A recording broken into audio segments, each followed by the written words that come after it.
The night was thick with the scent of rain and wild grass, the kind of darkness that pressed close and made every sound seem sharper. Cole was riding home late, the moon hidden behind heavy clouds, when he heard a cry, soft, pained, and desperate, carried on the wind. He pulled up his horse, heart pounding, and listened. There it was again, a moan barely more than a whisper. Easy, it hurts. He dismounted, tying his horse to a fence post, and moved quietly toward the sound. The prairie was silent except for the distant rumble of thunder and the soft whimpering that drew him on.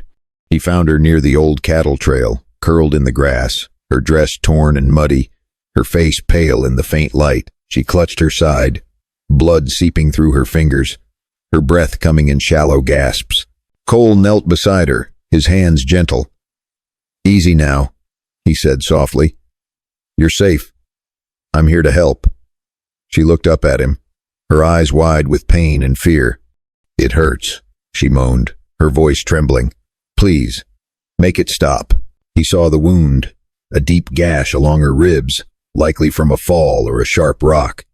He pulled a clean handkerchief from his pocket and pressed it to the wound, trying to slow the bleeding. Hold on, he murmured, his voice steady. It'll be over quick, I promise, she whimpered, her body tense with pain. Cole worked quickly, tearing a strip from his shirt to bind the wound. What happened? He asked, keeping his tone calm. She shook her head, tears slipping down her cheeks. I was running. Someone was chasing me. I tripped. I couldn't get up. Cole's jaw tightened. He glanced around, scanning the darkness for any sign of pursuit. The prairie was empty, the only movement the wind in the grass. You're safe now, he said again, more for her sake than his own. No one's going to hurt you. He lifted her gently, cradling her in his arms as he carried her to his horse. She moaned again, her head lolling against his shoulder. Easy. It hurts. Cole's heart ached at the sound, but he kept his voice soft and reassuring. I know. Just hold on. We're almost there. He settled her in the saddle, climbing up behind her to keep her steady. The ride back to the ranch was slow, every jolt sending fresh pain through her body. She bit her lip, stifling her cries, but Cole could feel her trembling. He spoke to her in a low, soothing voice, telling her about the ranch, the horses, anything to keep her mind off the pain. When they reached the house, Cole carried her inside, laying her gently on the sofa. He lit a lamp, the warm glow chasing away the shadows. He fetched water and clean cloths, working quickly to clean and dress the wound. She watched him with wide, trusting eyes, her breathing slowly evening out. Thank you, she whispered, her voice barely audible. I thought I was going to die out there. Cole shook his head, a gentle smile on his lips. Not tonight. You're safe now. She closed her eyes, exhaustion overtaking her. Cole sat beside her, keeping watch as the storm broke outside, rain drumming on the roof. He listened to her breathing, steady and slow, and felt a fierce protectiveness settle in his chest. He didn't know who she was or what she was running from, but he knew one thing for certain.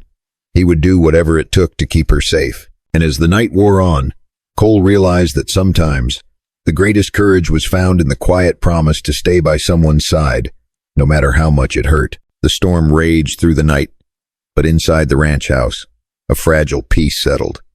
Cole checked the woman's bandage, making sure the bleeding had stopped. She slept fitfully, her brow furrowed with pain, but each time she stirred, Cole was there with a cool cloth and a gentle word. He kept the fire burning, the room warm and safe, and watched over her as if she were family. When dawn finally broke, the rain had eased to a gentle drizzle.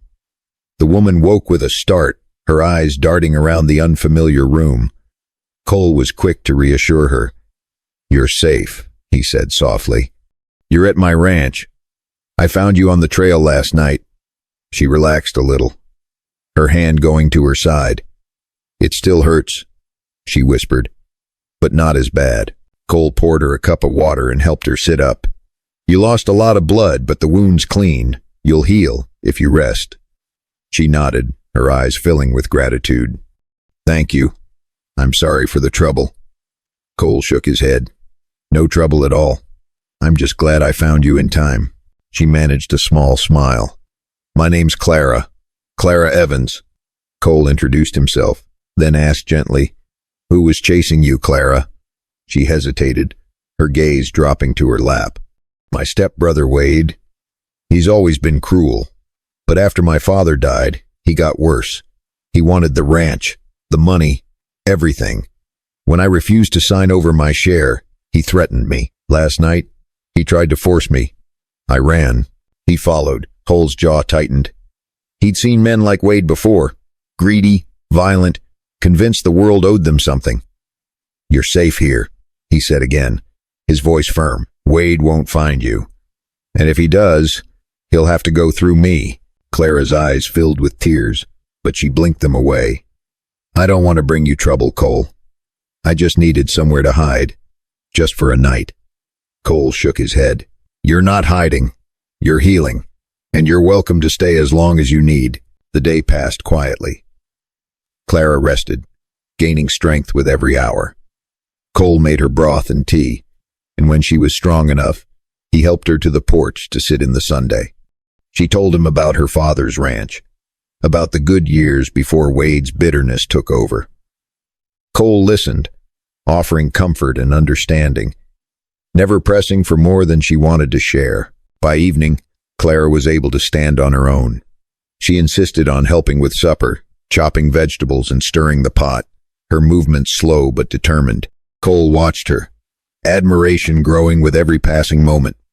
She was strong, he realized, not just in body, but in spirit. As they ate together, Clara looked at Cole, her eyes shining.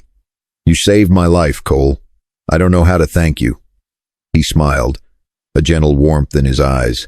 "You don't have to thank me. Sometimes, helping someone is its own reward." After supper, they sat on the porch, watching the last light fade from the sky. Clara spoke quietly, her voice steady. "I want to go back. I want to face Wade, to take back what's mine, but I'm scared." Cole nodded, understanding. "You don't have to do it alone. I'll go with you. We'll face him together." Clara looked at him, hope flickering in her eyes. "You'd do that? For me?" Cole nodded, his voice sure. "For you. For what's right." That night, Clara slept soundly for the first time in weeks, knowing she was no longer alone. And Cole, sitting by the fire, made a silent promise to stand by her, no matter what the morning brought. The next morning dawned bright and clear, the storm of memory washed away by sunlight. Clara woke early, her strength returning, determination in her eyes. Cole saddled 2 horses and packed a small bag with food and water. "Are you sure you're ready?" he asked gently. Clara nodded, her jaw set. "I have to do this, Cole. I can't let Wade take everything my father built." They rode out together, the prairie stretching wide and green before them. As they neared Clara's family ranch, her nerves showed, but Cole rode close, his presence steady and reassuring. The house came into view, its white paint peeling, the barn door hanging crooked. Wade was there, leaning against the porch rail, a rifle slung over his shoulder. He straightened as they approached, his eyes narrowing. "Well, look who finally crawled back," he sneered. "Brought yourself a bodyguard, Clara?"